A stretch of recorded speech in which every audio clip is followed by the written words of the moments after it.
मन के अंदर देव भी है और दानव भी। गौतम बुद्ध की प्रेरणादायक वाणी। यह जीवन एक अनूठा संग्राम है, भीतर और बाहर दोनों ओर से। संसार में जो कुछ दिखाई देता है वह वस्तुतः हमारे मन की ही परछाई है। बुद्ध ने कहा था, तुम्हारा सबसे बड़ा शत्रु तुम्हारे भीतर है और तुम्हारा सबसे बड़ा मित्र भी। यदि तुम अपने मन को समझ लो तो तुम सारा संसार समझ सकते हो। नमस्कार दोस्तों, स्वागत है आपका अपने चैनल बुद्धा ब्लेसिंग इंस्पायर में। आज आपको बताएंगे मन के अंदर देव और दानव कैसे है। चलिए शुरू करते हैं। मन एक अद्भुत अस्त्र है। यह वही मन है जो मनुष्य को सन्यासी बना सकता है और यही मन किसी को राक्षसों के मार्ग पर भी ले जा सकता है। मन के अंदर देवता भी निवास करते हैं, करुणा, प्रेम, मैत्री, क्षमा, शांति और आनंद के रूप में।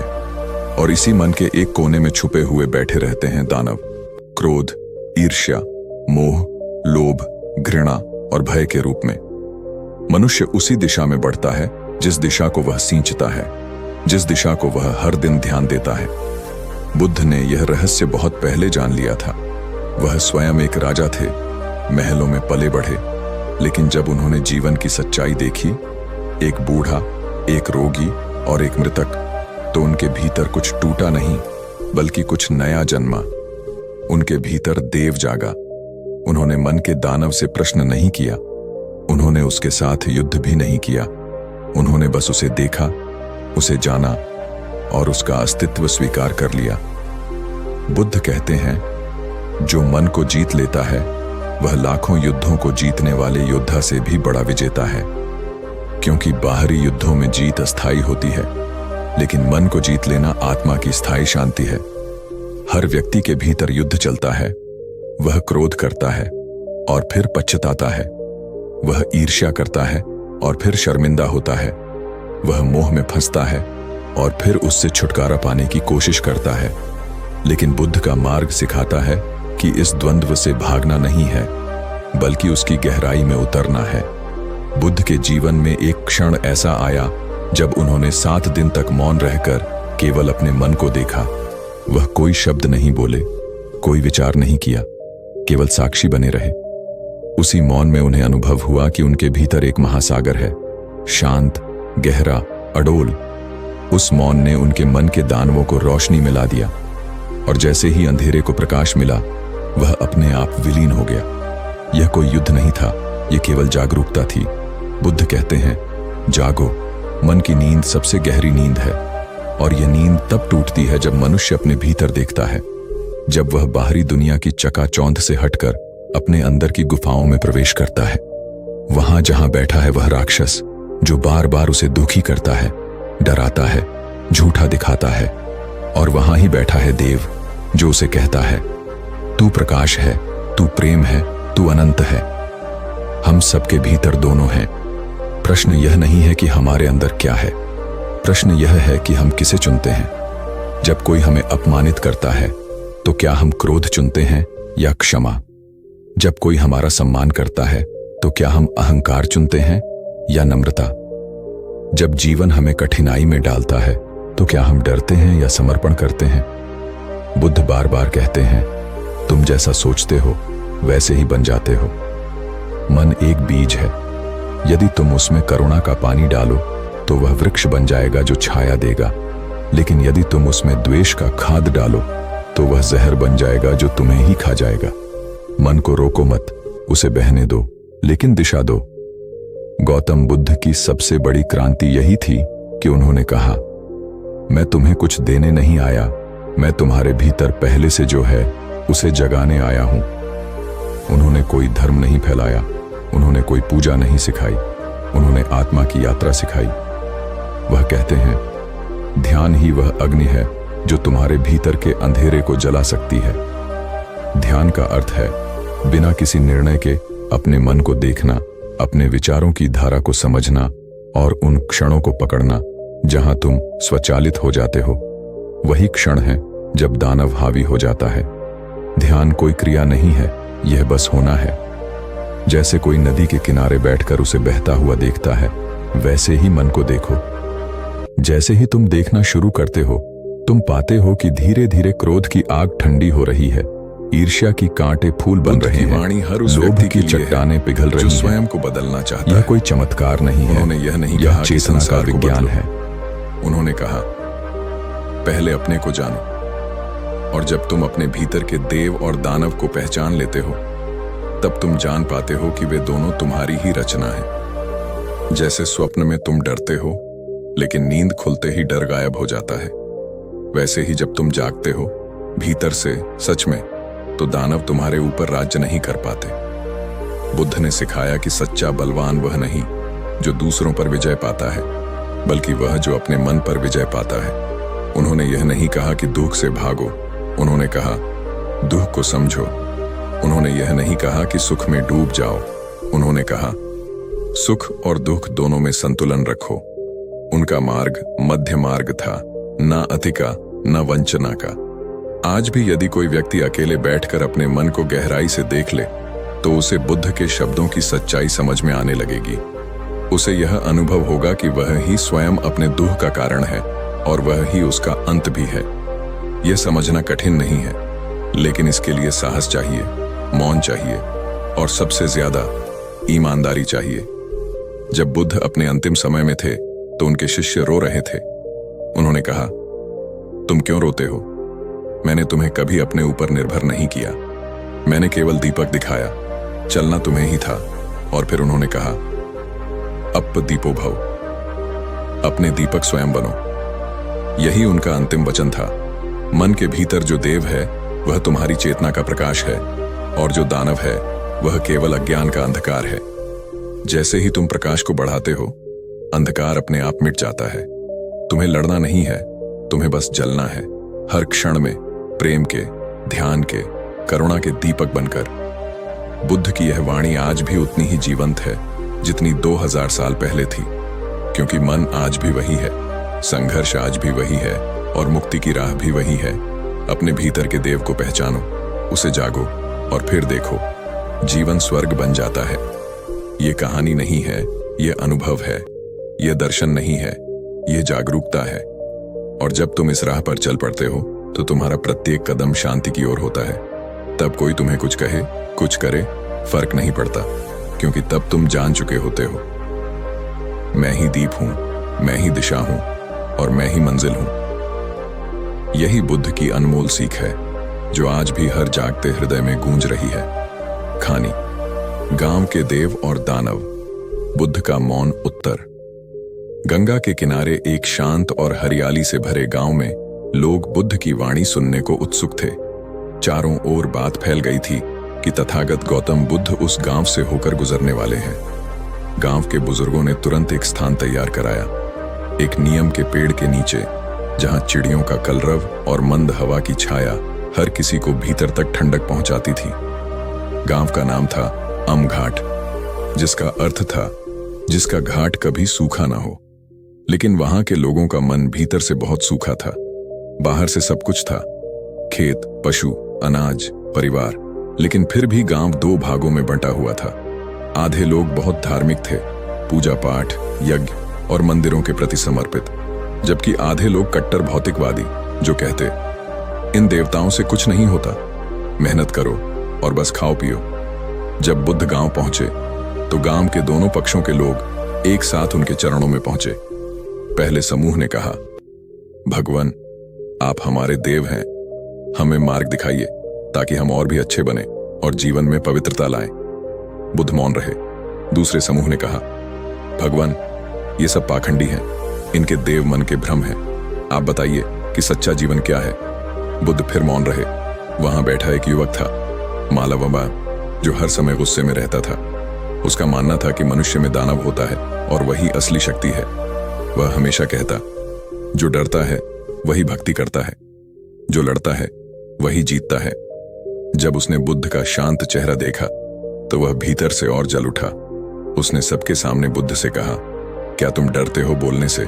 क्या तुम्हारे पास उत्तर नहीं, या तुम इन भोले लोगों को अपने मौन से छल रहे हो? बुद्ध ने उसकी आंखों में देखा, न क्रोध से न डर से, केवल करुणा से। मालव ने फिर कहा, मैं जानता हूं तुम भी बस एक साधारण आदमी हो। लोग तुम में देव देखते हैं, लेकिन मैं तुम्हारे भीतर का डर और मोह देख सकता हूं। जो तुम मेरे भीतर देख रहे हो वह तुम्हारा ही प्रतिबिंब है। मैं तो केवल दर्पण हूं। गांव के लोग चौंक गए। मालव कुछ पल के लिए चुप हो गया। बुद्ध ने आगे कहा, हर मनुष्य के भीतर 2 बीज हैं, एक देव का, एक दानव का। जिसको तुम हर दिन सींचते हो वही बड़ा होता है। तुमने अपने भीतर के दानव को सींचा है। यही कारण है कि हर किसी में तुम्हें छल और भय दिखता है। लेकिन अगर तुम एक दिन, बस एक दिन मौन होकर बैठो और केवल अपने मन को देखो, तो तुम जान पाओगे कि दानव कोई और नहीं, तुम्हारा ही बनाया हुआ है। मालव पहली बार निरुत्तर था। उसने कोई प्रतिक्रिया नहीं दी, केवल बुद्ध की ओर देखा, और वहां उसे न कोई अहंकार दिखा, न कोई उपदेश, न कोई विरोध, केवल मौन, गहरा मौन, जैसे किसी अंधेरी रात में दूर कहीं दीपक टिमटिमा रहा हो। गांव के एक वृद्ध ने पूछा, भगवान, हम अपने भीतर के देव और दानव में भेद कैसे करें? बुद्ध मुस्कुराए, जब तुम कोई कार्य करो और उसके बाद तुम्हारा मन शांति से भर जाए, जान लो वह देव से प्रेरित था। लेकिन जब तुम कुछ कहो या करो और भीतर बेचैनी, घमंड या जलन उठे, तो समझ लो वह दानव बोल रहा था। गांव में जैसे हवा बदल गई। लोग मौन हो गए, कोई कुछ नहीं बोला। और वही पहली बार था जब गांव के दोनों पक्ष, धार्मिक और भौतिक, साथ बैठकर केवल अपने मन को देख रहे थे। मालव, जो अब तक लड़ता था, नीम के पेड़ के नीचे ध्यान मुद्रा में बैठ गया। उसका चेहरा पहली बार शांत था। उसके भीतर कुछ पिघल रहा था। कुछ महीनों बाद वही मालव गांव में लोगों को ध्यान सिखा रहा था। वह कहता, मैंने बुद्ध से कोई शब्द नहीं सीखा, मैंने उनसे केवल मौन देखा, और वही मौन मेरे भीतर के दानव को शांत कर गया। उस दिन से गांव का नाम बदल गया। अमघाट से दीपा घाट हो गया, क्योंकि अब वहां हर मन एक दीप बन चुका था, जो भीतर और बाहर दोनों का अंधेरा हर दिन हर क्षण जला रहा था। और बुद्ध, वह चुपचाप अगली राह पर चल पड़े थे, अपने मौन के साथ, अपने सत्य के साथ, और गांव के मनों में बसा एक दीपक छोड़कर। गौतम बुद्ध ने अपने अंतिम दिनों में भी जिस सरलता और सौम्यता से हर क्षण जिया, वह सबके लिए प्रेरणा बन गया। जब वे कुशीनगर की ओर अपनी अंतिम यात्रा पर चले, तब न उनकी आंखों में कोई घबराहट थी, न उनके हृदय में कोई पछतावा। उनके साथ चारों ओर परमार्थ की दिव्य शांति व्याप्त थी, मानो उन्होंने क्षणों से परे जाकर अनंत काल की अनुभूति कर ली हो। उस राह में उन्होंने अपने प्रिय शिष्यों से कहा कि सत्य की खोज कभी समाप्त नहीं होती, और शून्य में डूबकर भी जीवन का अर्थ मिल जाता है। कुशीनगर पहुंचने पर वहां का वातावरण मौन और श्रद्धा से परिपूर्ण था। नगरवासी बद्धी श्रद्धा से बुद्ध का स्वागत कर रहे थे, किंतु स्वयं बुद्ध के चेहरे पर न आनंद का उत्साह था, न चिंता का उदास। वे जानते थे कि शरीर का यह आखिरी प्रस्थान उन सबसे परे एक नई यात्रा की शुरुआत थी। स्थानीय बौद्ध भिक्षु जनेश्वर और माला बांधकर खड़े थे। उनकी ओर देखकर बुद्ध ने हल्की मुस्कान दी और धीरे से कहा, समय आया है। शिष्यों ने आंखों में आंसू तले अपने गुरु के चरण स्पर्श किए, किंतु बुद्ध ने उन्हें अधीर होने से मना किया और सबको समझाया कि मृत्यु एक परिवर्तन मात्र है, अंत नहीं। वह क्षण आया जब बुद्ध अपने शारीरिक रूप को त्यागने लगे। उनका शरीर तो शांत था, किंतु उनकी चैतन्य किरण चारों ओर फैली, मानो उन्होंने संसार के कोने कोने में सत्य के बीज बो दिए हों। उन्होंने सप्त पारिनिर्वाण सूत्रों का पाठ करने का आदेश दिया, किंतु घर घर से सुनाई देती उनकी वाणी से अधिक उनकी मौन साधना ने लोगों को भीतर तक झकझोरा। उन्होंने अपने अंतिम क्षणों में एक एक शिष्य की आंखों में देखा, उनमें करुणा का बीज बोया और फिर चुपचाप निष्काम समाधि में लीन हो गए। शरीर जब पूर्णतः शांत हुआ तो चारों ओर देव और दानव दोनों ने उसकी महिमा का बखान शुरू कर दिया। किसी ने कहा बुद्ध पुनर्जन्म लेंगे, तो किसी ने कहा वे निर्लिप्त होकर अनादि अनंत ब्रह्म में विलीन हो गए। पर बुद्ध की आत्मा ने उस दिन कुशीनगर के मृदा में एक नया बीज बो दिया, एक ऐसा बीज जो भावी युगों तक मानवता में करुणा, मैत्री और परवाह की लहरें भरता रहेगा। समय बीतता गया। नगर के नेमकंठ और वककरा नामक बाहुबलों ने बुद्ध की समाधि को अपवित्र करने की हिंसक योजनाएं रचीं, किंतु वहां एक दीवार बनी, भक्तों की अटूट श्रद्धा की दीवार। उन्होंने अपनी जान की बाजी लगाकर उस स्थल की रक्षा की, और फिर न्यूनतम संभव संघर्ष से नेमकंठ भी मान बुद्ध की गया देह को कि गुरुधाम जिस में करुणा चिता का पर तेज अर्पित कर था दिया गया, उसे काट जहां नहीं अग्नि सकता। ने उन्हें शुद्ध किया और पुण्य की धूप फैलाई। पवन चली, रुद्र गीतों की गूंज उठी, और आश्चर्य की बात यह कि उस अग्नि से निकलने वाला श्वेत धुआं इतना कोमल था कि गिद्धों ने उसे भी पवित्र माना और उसे संभाल कर ऊपर ले गए, मानो वह आसन में विराजमान हो गया हो। किंतु बुद्ध की आत्मा ने चिता के धुएं में ही नहीं रची। उन्होंने स्वर्णिम रथ पर आकाश की ओर प्रस्थान किया। उनके साथ 8 वराहपुरी देवताओं ने सरस्वती के वीणा की स्वर लहरियों में उनका स्वागत किया। वहां बुद्ध ने पूछा, क्या संसार में करुणा की चिंगारी बुझी? देवों ने सिर हिलाकर उत्तर दिया, नहीं, तुम्हारे वचन हर हृदय में धड़कते हैं। बुद्ध ने फिर मुस्कुराकर कहा, यात्रा जारी है। तब उन्होंने ब्रह्मलोक की पगडंडी पकड़ी, जहां वे स्वयं का प्रतिबिंब देखकर मुस्कुराए। उस प्रतिबिंब ने उनसे कहा, तुम्हारी मृत्यु ने हमें अमर कर दिया। बुद्ध ने कहा, मेरा शरीर तो मिट गया, पर सत्य की ध्वजा अनंत है। फिर वे उस प्रतिबिंब को विलीन कर अदृश्य हो गए। अगले प्रहर में बुद्ध ने चतुर्विंशति नक्षत्र लोक का भी भ्रमण किया, जहां उन्होंने अपने पहले अनेक जन्मों का दुख और सुख दोनों फिर से अनुभव किए। पहली बार वे मारक कटु बालक बने, जिसने अहंकार की ओर बढ़ाया। फिर ब्राह्मण वशिष्ठ बने, जिसने ज्ञान की ओर बढ़ाया। हर जन्म में उन्होंने स्वयं को देखा और हर जन्म ने उन्हें सत्य की ओर ले जाया। जब उन्होंने सब कुछ देखा, तब वे ब्रह्मलोक के शिखर पर विराजमान हुए और सारे लोकों का दर्शन किया। पर्वत, नदियां, नयन रम्य वन, शहर, मदांस और फिर लौकिक डिसीजुस सब उनका स्वागत करने लगे। वहां उन्होंने समस्त जगत के दुख का सार समझा और पुनः कह दिया, दुख का कारण अज्ञान है और अज्ञान का नाश ही मोक्ष है। आखिरकार बुद्ध ने लोक धातु से निकलकर अवरोही चक्र के द्वार में प्रवेश किया। वे वहां स्थित मृत्यु लोक के कण कण में प्रवेश करने के लिए तैयार थे। तब वहां एक दिव्य ज्योति निकली, जिसने संपूर्ण चक्र को प्रकाशित कर दिया। बुद्ध उस ज्योति में विलीन हो गए और उनकी आत्मा ने निर्मल चेतना का रूप ले लिया। वह ज्योति धरती पर उतरकर चारों दिशाओं में फैल गई। जहां कहीं भी अंधेरा था, वहां प्रकाश का बीज बो दिया। जंगलों में वन्य जीवों ने भी प्रसन्नता से मस्तक उठाया। जलधाराएं खेल उठी। पर्वतराज ने अपनी ऊंचाई पर गर्व से प्रकट किया कि ब्रह्मा का प्रकाश सर्वत्र फैला। इसी प्रकाश ने भूमंडल के हर कोने में करुणा का पथ प्रदर्शित किया। उन्होंने नर और नारी, राजा और रंक, साधु और सन्यासी सबको एक स्वर में यह संदेश पहुंचाया कि मृत्यु केवल शरीर का अंत है, चैतन्य का नहीं। तब बुद्ध ने अंततः उस ब्रह्मलोक लोक चक्र को भी त्याग दिया और अनंत निर्वाण में विलीन हो गए। जहां कहीं भी उनके शिष्य तपते पिघलते मन के साथ ध्यानस्थ हुए, वहां बुद्ध की स्थिति प्रकाशित हुई। गुरुओं ने उन्हें मार्गदर्शक स्मृति में रखा, कवियों ने अमर छंदों में गाया, कलाकारों ने चित्रों में उतारा, और इस प्रकार गौतम बुद्ध चले गए उस अनादि अनंत आलोक की ओर, जहां शब्दों की सीमा समाप्त हो जाती है और केवल शून्य की गहराई में चेतना का अमृत बहता है। वहां कोई आगमन नहीं, कोई प्रस्थान नहीं, केवल एक समूचा जगत है जो उन्हीं की करुणामयी ध्वनि से गूंजता रहता है। बुद्ध का यह प्रस्थान संसार का नहीं, एक अनादि अनंत यात्रा का आरंभ था, जो हर उस हृदय में फिर से होता है जो अपने भीतर की करुणा को जगाता है और अपने भीतर के देव को पहचानता है। उनके जाने का अर्थ यही है कि सत्य कभी नहीं मरता, वह बस नया रूप धारण कर लेता है, एक ज्योति के रूप में, एक ध्वनि के रूप में, एक अनुभव के रूप में, जो अनंत तक जीवित रहती है।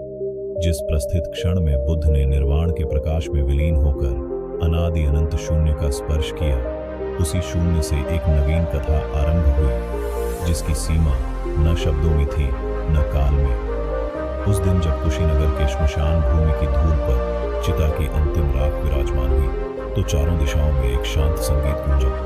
मनुष्य के मन की धड़कनें थम गई, पक्षियों की कलरव मौन हो गई और हवाओं ने भी अपने ऊष्मित संदेश डाल दिए। फिर उस मौन ने स्वर लिया, एक नाद बनकर, जो बिखरता हुआ गूंजा धरती से पार, आकाश के परे, लोकों के पार और अंततः ब्रह्मलोक के शिखरों तक पहुंचा। वहीं से आरंभ हुई बुद्ध की दूसरी यात्रा, वह जिनका देह त्याग चिता पर चकमक हुई पर आत्मा का परचम आज भी अडिग लहराता था। उस ज्योति ने जो सहज ही पृथ्वी को अलविदा कह दिया और अनंत रिक्तता में स्वयं का प्रतिबिंब खोजने निकल पड़ा। पहला पड़ाव था उन मुक्ति तटों का जहां ज्ञान की तरंगें अतीत और भविष्य में एकाकार हो जाती थीं। बुद्ध ने देखा कि ज्यों-ज्यों वे आगे बढ़ रहे हैं, संसार स्वयं को पुनः रचना कर रहा है। पुराने आश्चर्यों के अवशेष संभल रहे हैं, नित्य नए आश्चर्य पनप रहे हैं। उनकी चेतना ने तब एक विचार गुरुतरता से स्वीकार किया। सभ्यता के परित्यक्त तीर्थों में आज भी करुणा की ज्वारालु लपटें जलती हैं, जिन्हें बुझा देने में मनुष्य अपार अक्षमता दिखाता आया है। बुद्ध ने देखा कि कहीं जंगलों में क्षयग्रस्त वन्य जीवों के होठों पर भूख की क्रूर मुस्कान है, कहीं मानव नगरों में अज्ञान की छाया ने आंखों को धूसर कर दिया है। उन्होंने स्वयं से प्रण लिया कि वे फिर लौटकर उस धूसरता को चमक में परिवर्तित करेंगे। इसी संकल्प से उनकी आत्मा पृथ्वी पर लौटी, लेकिन इस बार किसी देह में न होकर प्रत्येक जीवित हृदय में उज्जवल दीप बनकर। शून्य से आते हुए उन्होंने प्रत्यक्ष नहीं प्रवेश किया, बल्कि प्रत्येक व्यक्ति के भीतर उस मौन ध्वनि को जन्म दिया जो प्रश्न है और उत्तर भी। उन्होंने एक एक मन के विचारों को स्पर्श कर उनमें उपस्थित अनंत संभावनाओं को फूंक लगाया। तब अचानक अमघाट की घाटियों में एक हल्की गूंज उठी। मालव की आत्मा ने फिर ध्यान की छवि पाई, परंतु इस बार अकेले नहीं, अनेक शिष्यों के साथ। सबके मन के भीतर बुद्ध का स्मरण फड़क उठा और एक साथ सबने गूंज लिया, अप दीपो भव। इस प्रकार बुद्ध ने शिष्य शिष्याओं को फिर से जागृत किया, परंतु इस बार शरीर की सीमा अथवा युग की बंधन से परे। उन्होंने अवतरण के पहले चरण में शिशुओं के रूप में प्रवेश किया। बुजुर्ग भी, नवयुवक भी, स्त्रियां भी, पुरुष भी, हाथों में तेल देने वाले कपूरम घराने के शिल्पी भी, राजमहलों के नीति निर्माताओं का हृदय भी, हर किसी ने अनुभव किया एक अलौकिक उष। मनुष्य तो स्वयं भी चकित था कि जब उसने ध्यान की गहराई में झांका तो स्वर्ग का अंश फूट पड़ा। तब बुद्ध की यात्रा दूसरी अवस्था में पहुंची। निराकार देह के रूप में प्रवाहित होकर उन्होंने पृथ्वी के जलों को अलौकिक शांति दी। नदियां शांत हो गईं, झरनों का कलकल मौन हो गया और समुद्र की लहरों ने भी तांडव छोड़ मौन की कोमल लहरें उठाईं। अरब सागर की तलहटी में मछलियों ने पहला ध्यान अनुभव किया। हिमालय की चोटियों पर बर्फ के कणों में पहली बार आत्मोपस्थिति का एहसास जगा। पर्वतों के गर्भ में दबी प्राचीन गुफाएं जाग उठी, जहां आदिम साधु हिमगर्भी समाधि के चित्र देखकर आश्चर्यचकित हुए। एक दिन बुद्ध की ज्योति हिमालय से हिमवंत की सर्वोच्च चोटी रक्षित राघव पर्वत के शिखर पर पहुंची, जहां आधी रात में भी सूर्य की स्पर्श रेखा दिखाई देने लगती थी। वहां विराजमान देवगण और आशी मुनि, जिन्होंने अनगिनत युगों तक तपस्या में काटे थे, स्वयं अवाक रह गए। बुद्ध की गूंज ने वहां उपस्थित प्रत्येक आर्षि को न जाने कितने पुराने सपनों से जगाया। पुरातन ऋग्वैदिक मंत्रों के जप, उपनिषदों के रहस्य और अतीत के वे दर्शन जिन्हें शब्द बयां नहीं कर सकते। उस शिखर से बुद्ध ने अपने शिष्यों से कहा, तुमने सरल अथवा दैवी कर्म किया, परंतु असली धर्म मन की उदारता में है। तब उन्होंने आर्षि मुनियों को उपहार स्वरूप दे दिया अपना परम मौन, एक क्षण जो उन्होंने निर्जल तपस्या में पाया था। जिसने भी उसे अनुभव किया, उसका मन अमोघ करुणा की लहरों में तैरने लगा। वहां से उन्होंने ब्रह्मरंध्र का मार्ग पकड़ा, जहां से ब्रह्मा का प्रकाश अनंत काल में विचरता है।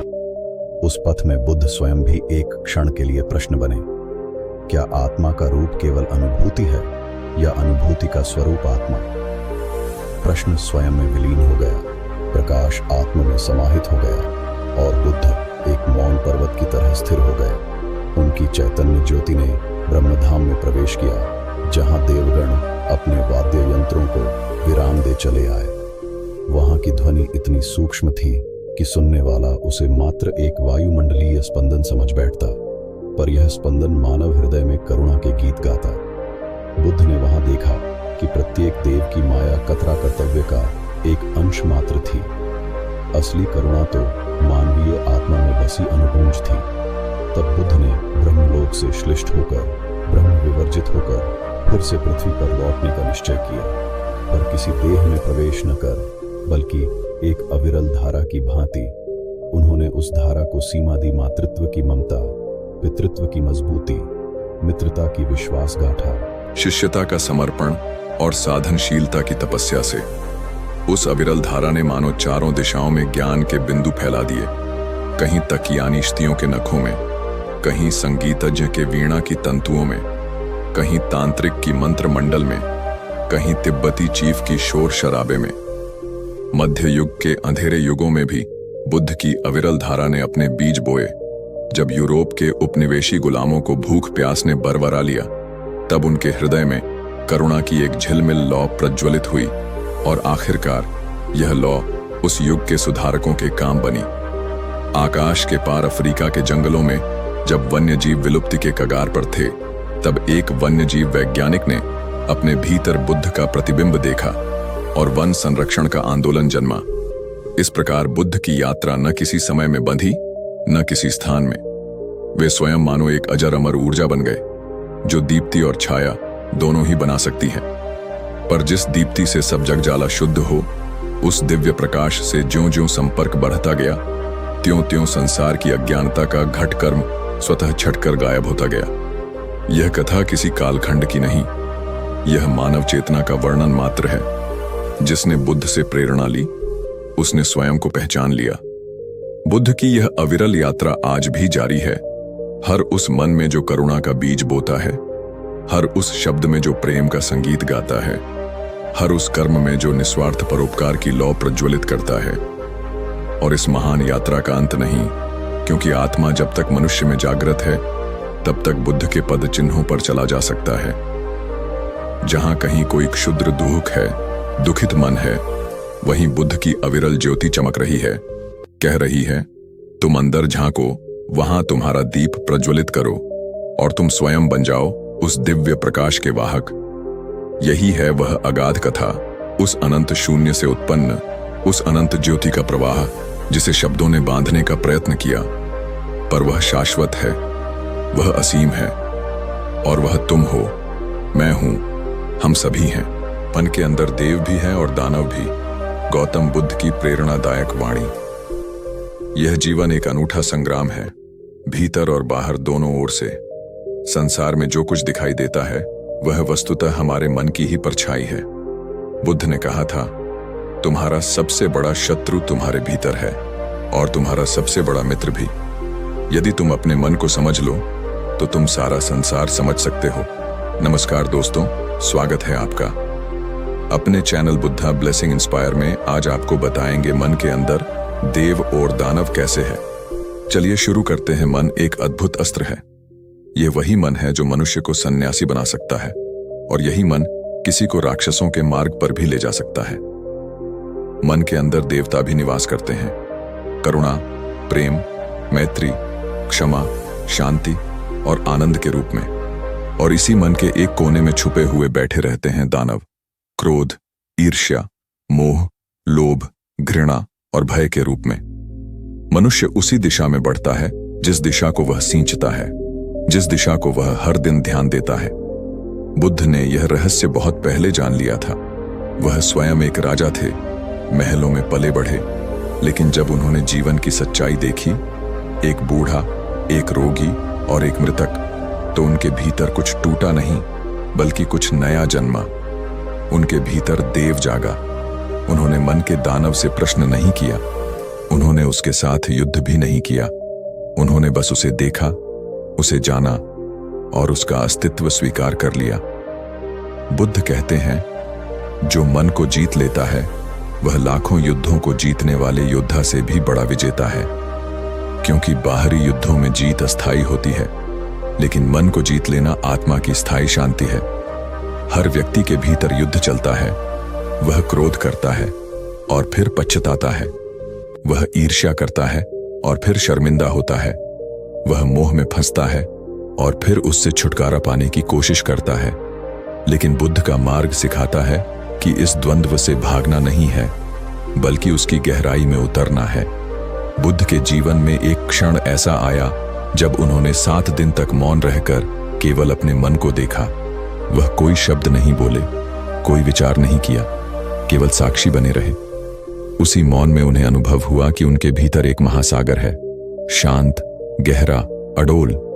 उस मौन ने उनके मन के दानवों को रोशनी मिला दिया, और जैसे ही अंधेरे को प्रकाश मिला, वह अपने आप विलीन हो गया। यह कोई युद्ध नहीं था, यह केवल जागरूकता थी। बुद्ध कहते हैं, जागो, मन की नींद सबसे गहरी नींद है, और यह नींद तब टूटती है जब मनुष्य अपने भीतर देखता है, जब वह बाहरी दुनिया की चकाचौंध से हटकर अपने अंदर की गुफाओं में प्रवेश करता है। वहां जहां बैठा है वह राक्षस, जो बार बार उसे दुखी करता है, डराता है, झूठा दिखाता है, और वहां ही बैठा है देव, जो उसे कहता है, तू प्रकाश है, तू प्रेम है, तू अनंत है। हम सबके भीतर दोनों हैं। प्रश्न यह नहीं है कि हमारे अंदर क्या है, प्रश्न यह है कि हम किसे चुनते हैं। जब कोई हमें अपमानित करता है तो क्या हम क्रोध चुनते हैं या क्षमा? जब कोई हमारा सम्मान करता है तो क्या हम अहंकार चुनते हैं या नम्रता? जब जीवन हमें कठिनाई में डालता है तो क्या हम डरते हैं या समर्पण करते हैं? बुद्ध बार बार कहते हैं, तुम जैसा सोचते हो वैसे ही बन जाते हो। मन एक बीज है, यदि तुम उसमें करुणा का पानी डालो तो वह वृक्ष बन जाएगा जो छाया देगा, लेकिन यदि तुम उसमें द्वेष का खाद डालो तो वह जहर बन जाएगा जो तुम्हें ही खा जाएगा। मन को रोको मत, उसे बहने दो, लेकिन दिशा दो। गौतम बुद्ध की सबसे बड़ी क्रांति यही थी कि उन्होंने कहा, मैं तुम्हें कुछ देने नहीं आया, मैं तुम्हारे भीतर पहले से जो है उसे जगाने आया हूं। उन्होंने कोई धर्म नहीं फैलाया, उन्होंने कोई पूजा नहीं सिखाई, उन्होंने आत्मा की यात्रा सिखाई। वह कहते हैं, ध्यान ही वह अग्नि है जो तुम्हारे भीतर के अंधेरे को जला सकती है। ध्यान का अर्थ है बिना किसी निर्णय के अपने मन को देखना, अपने विचारों की धारा को समझना और उन क्षणों को पकड़ना जहां तुम स्वचालित हो जाते हो। वही क्षण है जब दानव हावी हो जाता है। ध्यान कोई क्रिया नहीं है, यह बस होना है। जैसे कोई नदी के किनारे बैठकर उसे बहता हुआ देखता है, वैसे ही मन को देखो। जैसे ही तुम देखना शुरू करते हो, तुम पाते हो कि धीरे धीरे क्रोध की आग ठंडी हो रही है, ईर्ष्या की कांटे फूल बन रहे हैं, वाणी हर उस लोभ व्यक्ति की के लिए चट्टानें पिघल रही जो हैं। स्वयं को बदलना चाहता यह है। कोई चमत्कार नहीं है, उन्होंने यह नहीं यह कहा कि चेतना का संसार को विज्ञान बदलो। है। उन्होंने कहा, पहले अपने को जानो, और जब तुम अपने भीतर के देव और दानव को पहचान लेते हो, तब तुम जान पाते हो कि वे दोनों तुम्हारी ही रचना है। जैसे स्वप्न में तुम डरते हो, लेकिन नींद खुलते ही डर गायब हो जाता है, वैसे ही जब तुम जागते हो भीतर से सच में, तो दानव तुम्हारे ऊपर राज्य नहीं कर पाते। बुद्ध ने सिखाया कि सच्चा बलवान वह नहीं जो दूसरों पर विजय पाता है, बल्कि वह जो अपने मन पर विजय पाता है। उन्होंने यह नहीं कहा कि दुख से भागो, उन्होंने कहा दुख को समझो। उन्होंने यह नहीं कहा कि सुख में डूब जाओ, उन्होंने कहा सुख और दुख दोनों में संतुलन रखो। उनका मार्ग मध्य मार्ग था, ना अतिका ना वंचना का। आज भी यदि कोई व्यक्ति अकेले बैठकर अपने मन को गहराई से देख ले, तो उसे बुद्ध के शब्दों की सच्चाई समझ में आने लगेगी। उसे यह अनुभव होगा कि वह ही स्वयं अपने दुख का कारण है और वह ही उसका अंत भी है। यह समझना कठिन नहीं है, लेकिन इसके लिए साहस चाहिए, मौन चाहिए और सबसे ज्यादा ईमानदारी चाहिए। जब बुद्ध अपने अंतिम समय में थे तो उनके शिष्य रो रहे थे। उन्होंने कहा, तुम क्यों रोते हो? मैंने तुम्हें कभी अपने ऊपर निर्भर नहीं किया, मैंने केवल दीपक दिखाया, चलना तुम्हें ही था। और फिर उन्होंने कहा, अप दीपो भव, अपने दीपक स्वयं बनो। यही उनका अंतिम वचन था।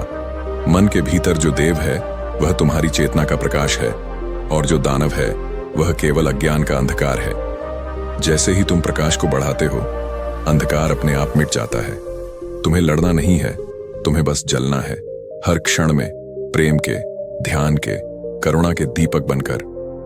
बुद्ध की यह वाणी आज भी उतनी ही जीवंत है जितनी 2000 साल पहले थी, क्योंकि मन आज भी वही है, संघर्ष आज भी वही है और मुक्ति की राह भी वही है। अपने भीतर के देव को पहचानो, उसे जागो और फिर देखो, जीवन स्वर्ग बन जाता है। ये कहानी नहीं है, ये अनुभव है, ये दर्शन नहीं है, ये जागरूकता है। और जब तुम इस राह पर चल पड़ते हो तो तुम्हारा प्रत्येक कदम शांति की ओर होता है। तब कोई तुम्हें कुछ कहे, कुछ करे, फर्क नहीं पड़ता। क्योंकि तब तुम जान चुके होते हो मैं ही दीप हूं, मैं ही दिशा हूं और मैं ही मंजिल हूं। यही बुद्ध की अनमोल सीख है जो आज भी हर जागते हृदय में गूंज रही है। खानी, गांव के देव और दानव, बुद्ध का मौन उत्तर। गंगा के किनारे एक शांत और हरियाली से भरे गांव में लोग बुद्ध की वाणी सुनने को उत्सुक थे। चारों ओर बात फैल गई थी कि तथागत गौतम बुद्ध उस गांव से होकर गुजरने वाले हैं। गांव के बुजुर्गों ने तुरंत एक स्थान तैयार कराया, एक नीम के पेड़ के नीचे, जहां चिड़ियों का कलरव और मंद हवा की छाया हर किसी को भीतर तक ठंडक पहुंचाती थी। गांव का नाम था अमघाट, जिसका अर्थ था जिसका घाट कभी सूखा ना हो। लेकिन वहां के लोगों का मन भीतर से बहुत सूखा था। बाहर से सब कुछ था, खेत, पशु, अनाज, परिवार, लेकिन फिर भी गांव दो भागों में बंटा हुआ था। आधे लोग बहुत धार्मिक थे, पूजा पाठ, यज्ञ और मंदिरों के प्रति समर्पित, जबकि आधे लोग कट्टर भौतिकवादी जो कहते इन देवताओं से कुछ नहीं होता, मेहनत करो और बस खाओ पियो। जब बुद्ध गांव पहुंचे तो गांव के दोनों पक्षों के लोग एक साथ उनके चरणों में पहुंचे। पहले समूह ने कहा, भगवान, आप हमारे देव हैं, हमें मार्ग दिखाइए ताकि हम और भी अच्छे बने और जीवन में पवित्रता लाएं। बुद्ध मौन रहे। दूसरे समूह ने कहा, भगवान, ये सब पाखंडी हैं, इनके देव मन के भ्रम हैं, आप बताइए कि सच्चा जीवन क्या है। बुद्ध फिर मौन रहे। वहां बैठा एक युवक था, मालवंबा, जो हर समय गुस्से में रहता था। उसका मानना था कि मनुष्य में दानव होता है और वही असली शक्ति है। वह हमेशा कहता, जो डरता है वही भक्ति करता है, जो लड़ता है वही जीतता है। जब उसने बुद्ध का शांत चेहरा देखा तो वह भीतर से और जल उठा। उसने सबके सामने बुद्ध से कहा, क्या तुम डरते हो बोलने से? क्या तुम्हारे पास उत्तर नहीं, या तुम इन भोले लोगों को अपने मौन से छल रहे हो? बुद्ध ने उसकी आंखों में देखा, न क्रोध से न डर से, केवल करुणा से। मालव ने फिर कहा, मैं जानता हूं तुम भी बस एक साधारण आदमी हो। लोग तुम में देव देखते हैं, लेकिन मैं तुम्हारे भीतर का डर और मोह देख सकता हूं। जो तुम मेरे भीतर देख रहे हो वह तुम्हारा ही प्रतिबिंब है। मैं तो केवल दर्पण हूं। गांव के लोग चौंक गए। मालव कुछ पल के लिए चुप हो गया। बुद्ध ने आगे कहा, हर मनुष्य के भीतर दो बीज हैं, एक देव का, एक दानव का। जिसको तुम हर दिन सींचते हो वही बड़ा होता है। तुमने अपने भीतर के दानव को सींचा है। यही कारण है कि हर किसी में तुम्हें छल और भय दिखता है। लेकिन अगर तुम एक दिन, बस एक दिन मौन होकर बैठो और केवल अपने मन को देखो, तो तुम जान पाओगे कि दानव कोई और नहीं, तुम्हारा ही बनाया हुआ है। मालव पहली बार निरुत्तर था। उसने कोई प्रतिक्रिया नहीं दी, केवल बुद्ध की ओर देखा, और वहां उसे न कोई अहंकार दिखा, न कोई उपदेश, न कोई विरोध, केवल मौन, गहरा मौन, जैसे किसी अंधेरी रात में दूर कहीं दीपक टिमटिमा रहा हो। गांव के एक वृद्ध ने पूछा, भगवान, हम अपने भीतर के देव और दानव में भेद कैसे करें? बुद्ध मुस्कुराए, जब तुम कोई कार्य करो और उसके बाद तुम्हारा मन शांति से भर जाए, जान लो वह देव से प्रेरित था। लेकिन जब तुम कुछ कहो या करो और भीतर बेचैनी, घमंड या जलन उठे, तो समझ लो वह दानव बोल रहा था। गांव में जैसे हवा बदल गई। लोग मौन हो गए, कोई कुछ नहीं बोला। और वही पहली बार था जब गांव के दोनों पक्ष, धार्मिक और भौतिक, साथ बैठकर केवल अपने मन को देख रहे थे। मालव, जो अब तक लड़ता था, नीम के पेड़ के नीचे ध्यान मुद्रा में बैठ गया। उसका चेहरा पहली बार शांत था। उसके भीतर कुछ पिघल रहा था। कुछ महीनों बाद वही मालव गांव में लोगों को ध्यान सिखा रहा था। वह कहता, मैंने बुद्ध से कोई शब्द नहीं सीखा, मैंने उनसे केवल मौन देखा, और वही मौन मेरे भीतर के दानव को शांत कर गया। उस दिन से गांव का नाम बदल गया। अमघाट से दीपा घाट हो गया, क्योंकि अब वहां हर मन एक दीप बन चुका था, जो भीतर और बाहर दोनों का अंधेरा हर दिन हर क्षण जला रहा था। और बुद्ध, वह चुपचाप अगली राह पर चल पड़े थे, अपने मौन के साथ, अपने सत्य के साथ, और गांव के मनों में बसा एक दीपक छोड़कर। गौतम बुद्ध ने अपने अंतिम दिनों में भी जिस सरलता और सौम्यता से हर क्षण जिया, वह सबके लिए प्रेरणा बन गया। जब वे कुशीनगर की ओर अपनी अंतिम यात्रा पर चले, तब न उनकी आंखों में कोई घबराहट थी, न उनके हृदय में कोई पछतावा। उनके साथ चारों ओर परमार्थ की दिव्य शांति व्याप्त थी, मानो उन्होंने क्षणों से परे जाकर अनंत काल की अनुभूति कर ली हो। उस राह में उन्होंने अपने प्रिय शिष्यों से कहा कि सत्य की खोज कभी समाप्त नहीं होती और शून्य में डूबकर भी जीवन का अर्थ मिल जाता है। कुशीनगर पहुंचने पर वहां का वातावरण मौन और श्रद्धा से परिपूर्ण था। नगरवासी बद्धी श्रद्धा से बुद्ध का स्वागत कर रहे थे, किंतु स्वयं बुद्ध के चेहरे पर न आनंद का उत्साह था, न चिंता का उदास। वे जानते थे कि शरीर का यह आखिरी प्रस्थान उन सबसे परे एक नई यात्रा की शुरुआत थी। स्थानीय बौद्ध भिक्षु जनेश्वर और माला बांधकर खड़े थे। उनकी ओर देखकर बुद्ध ने हल्की मुस्कान दी और धीरे से कहा, समय आया है। शिष्यों ने आंखों में आंसू तले अपने गुरु के चरण स्पर्श किए, किंतु बुद्ध ने उन्हें अधीर होने से मना किया और सबको समझाया कि मृत्यु एक परिवर्तन मात्र है, अंत नहीं। वह क्षण आया जब बुद्ध अपने शारीरिक रूप को त्यागने लगे। उनका शरीर तो शांत था, किंतु उनकी चैतन्य किरण चारों ओर फैली, मानो उन्होंने संसार के कोने कोने में सत्य के बीज बो दिए हों। उन्होंने सप्त पारिनिर्वाण सूत्रों का पाठ करने का आदेश दिया, किंतु घर घर से सुनाई देती उनकी वाणी से अधिक उनकी मौन साधना ने लोगों को भीतर तक झकझोरा। उन्होंने अपने अंतिम क्षणों में एक एक शिष्य की आंखों में देखा, उनमें करुणा का बीज बोया और फिर चुपचाप निष्काम समाधि में लीन हो गए। शरीर जब पूर्णतः शांत हुआ तो चारों ओर देव और दानव दोनों ने उसकी महिमा का बखान शुरू कर दिया। किसी ने कहा बुद्ध पुनर्जन्म लेंगे, तो किसी ने कहा वे निर्लिप्त होकर अनादि अनंत ब्रह्म में विलीन हो गए। पर बुद्ध की आत्मा ने उस दिन कुशीनगर के मृदा में एक नया बीज बो दिया, एक ऐसा बीज जो भावी युगों तक मानवता में करुणा, मैत्री और परवाह की लहरें भरता रहेगा। समय बीतता गया। नगर के नेमकंठ और वककरा नामक बाहुबलों ने बुद्ध की समाधि को अपवित्र करने की हिंसक योजनाएं रची, किंतु वहां एक दीवार बनी, भक्तों की अटूट श्रद्धा की दीवार।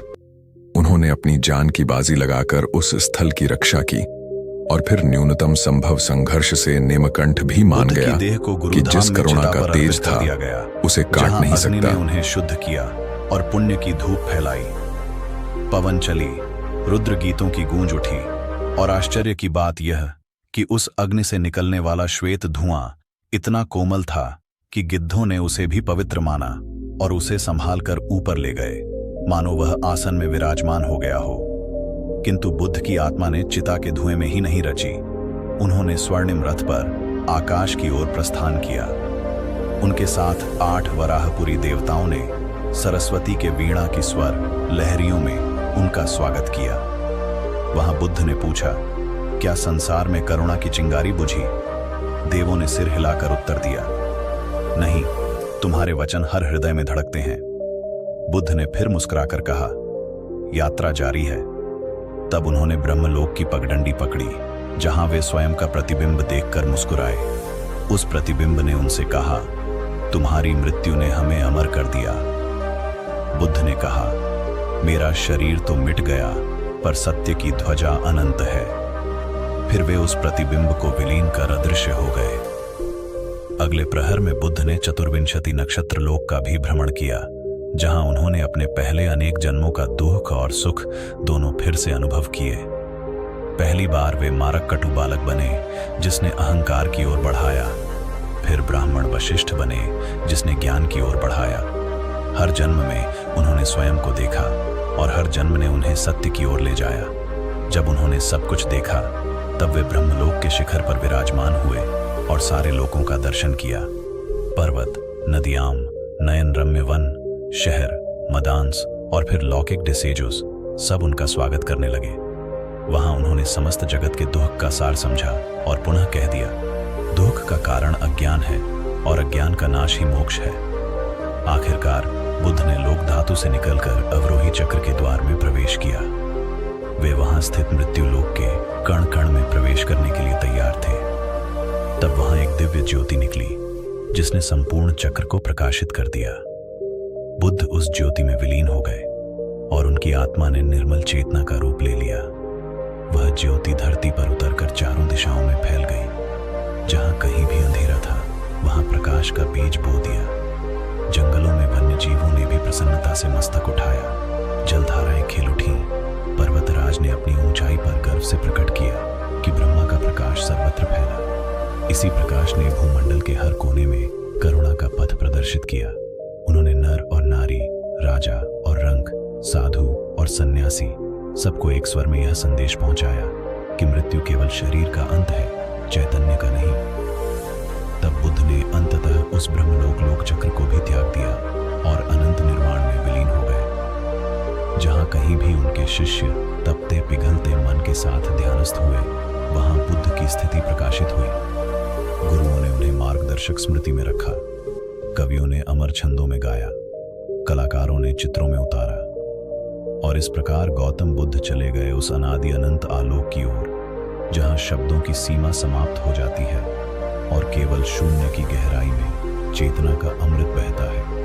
वहां कोई आगमन नहीं, कोई प्रस्थान नहीं, केवल एक समूचा जगत है जो उन्हीं की करुणामयी ध्वनि से गूंजता रहता है। बुद्ध का यह प्रस्थान संसार का नहीं, एक अनादि अनंत यात्रा का आरंभ था, जो हर उस हृदय में फिर से होता है जो अपने भीतर की करुणा को जगाता है और अपने भीतर के देव को पहचानता है। उनके जाने का अर्थ यही है कि सत्य कभी नहीं मरता, वह बस नया रूप धारण कर लेता है, एक ज्योति के रूप में, एक ध्वनि के रूप में, एक अनुभव के रूप में, जो अनंत तक जीवित रहती है। जिस प्रस्थित क्षण में बुद्ध ने निर्वाण के प्रकाश में विलीन होकर अनादि अनंत शून्य का स्पर्श किया, उसी शून्य से एक नवीन कथा आरंभ हुई, जिसकी सीमा न शब्दों में थी न काल में। उस दिन जब कुशीनगर के श्मशान भूमि की धूल पर चिता की अंतिम राख विराजमान हुई, तो चारों दिशाओं में एक शांत संगीत गूंजा। मनुष्य के मन की धड़कनें थम गईं, पक्षियों की कलरव मौन हो गई और हवाओं ने भी अपने ऊष्मित संदेश डाल दिए। फिर उस मौन ने स्वर लिया, एक नाद बनकर, जो बिखरता हुआ गूंजा धरती से पार, आकाश के परे, लोकों के पार और अंततः ब्रह्मलोक के शिखरों तक पहुंचा। वहीं से आरंभ हुई बुद्ध की दूसरी यात्रा। वह जिनका देह त्याग चिता पर चकमक हुई, पर आत्मा का परचम आज भी अडिग लहराता था।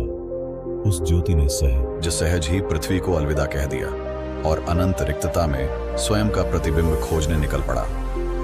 पहला पड़ाव था उन मुक्ति तटों का, जहां ज्ञान की तरंगें अतीत और भविष्य